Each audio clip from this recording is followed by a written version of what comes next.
assumptions can be due to drawing quality, missing data, but we just make an engineering assumption at that point, our best guess of what we thought would be right. Then that dash is referenced to a separate sheet on the Excel document, if you can imagine, and that just outlines everything that we assume. So when you read it, you can say, okay, this is what they assumed, this is fair, maybe it's unfair, but at least it's documented. And like I said before, this provides transparency for all the assumptions that were used during the project. Okay, from that, we get our bill of materials, like I was saying earlier, and it's organized nicely. You can see every bit of data that comes through, and it organizes it through Excel again. And then we use that. We have a bunch of data, but what do we do with it all? I'm going to hand the floor back to Sean, and he's going to explain in more detail what we use it for. So the big question now is, we have all this data, what do we do with it? So the first thing we need to do is we need to choose impact categories and category indicators so that we can make this data relevant to us. And this is where the Tracy methodology comes in. So these are the 8 impact categories outlined by Tracy. And each one of these, they outline the environmental and human health effects that all of our outputs have from whatever study we've done. So now I'm going to go through the 8 different impact categories, just to give you a brief idea of what they all are. So the first one, fossil fuel consumption, and the category indicator of megajoules. Basically, the category indicator is just the units that we're measuring with. So fossil fuel consumption, all fossil fuel, direct and indirect, used to transform or transport raw materials into products and buildings. This was characterized by Athena, and we express it in terms of fossil fuel consumption. So we can imagine a gas used in transporting materials from one site to another, or from the factory to a site. Next we'll come to weighted resource use. The category indicator for this is kilograms of resources. And this is the ecological weight of resources used on site. Basically, it's a way of describing the extraction phase, getting all of the raw materials out of the ground. And this is characterized by land use in areas impacted, duration of impacts, and ecological significance. Next we come to smog formation, and the category indicator for this is kilograms of NOx equivalent. And this is ground level ozone created through reactions of VOCs and NOx in the presence of sunlight. This obviously affects human health. Breathing it in is not good for us. It can block out sunlight and reduce crop yield due to lack of photosynthetic ability. And as you probably noticed in downtown Vancouver, it's worse in the densely populated urban areas. And next we have global warming potential, and this is the indicator that everyone's probably most familiar with. Category indicator is kilograms of CO2 equivalent. And it's the capacity to absorb infrared radiation, which heats the atmosphere, and characterized by the Intergovernmental Panel on Climate Change. Some interesting facts, 11 of the last 12 years have been the hottest on record since 1850. And also the Arctic may have its first ice-free summer by 2040.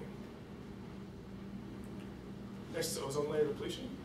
And the category indicator for this is kilograms of CFC11 equivalent. And this is the destruction of the atmospheric ozone column due to the emission of substances such as HFCs and halogens. And this is characterized by the World Meteorological Organization. And it leads to increased amounts of UVB being absorbed by animals and plants. If you can see the picture there, it gives an idea of some of the health impacts. But UVB leads to mutations in DNA, leads to cancer, and also results in death of plants. Next we'll come to eutrophication potential. And this is, the indicator for this is kilograms of nitrogen equivalent. Eutrophication occurs when bodies of water are enriched with nutrients from wastewater discharge.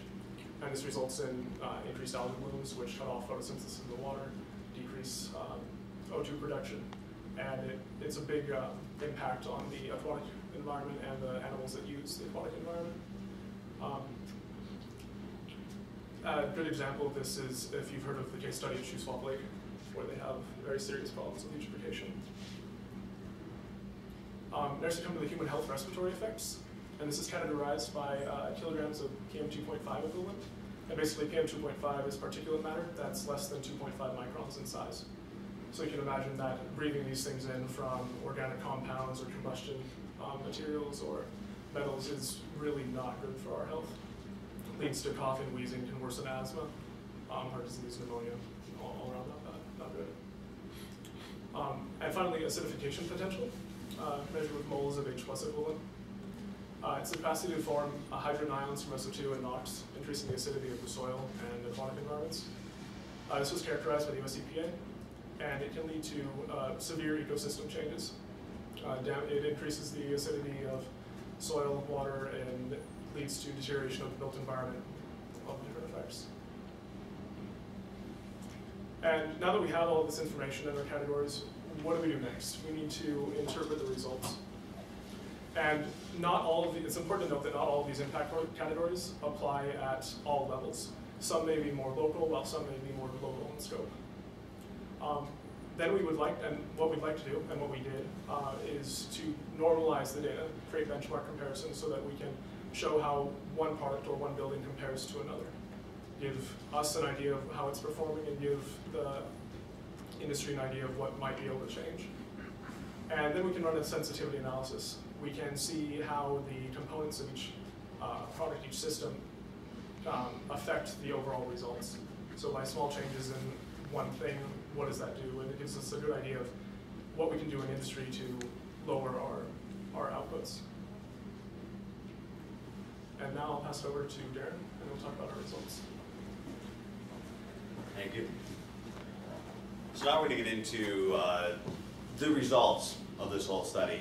It's important to note that these are preliminary results. These aren't peer-reviewed or anything like that. And in some cases, this will be just as useful to indicate things that may have gone wrong with their studies that we have to look at in more detail. So first of all, to characterize the buildings, again, this is the old Thunderbird Arena. This was a structure, it's primarily concrete, steel columns and concrete suspended slabs. The exterior walls were all 8-inch concrete blocks with some similar smaller sections of casted in place walls. Interior walls were also concrete block construction with some wood stud partitions. There wasn't any data on what the windows actually were, so they were assumed to be fairly standard glazing windows, and the roof was a built-up roof with glulam beams and steel trusses. Jumping forward, the new Thunderbird Arena, this building is, again, it's a reinforced concrete frame and concrete block construction.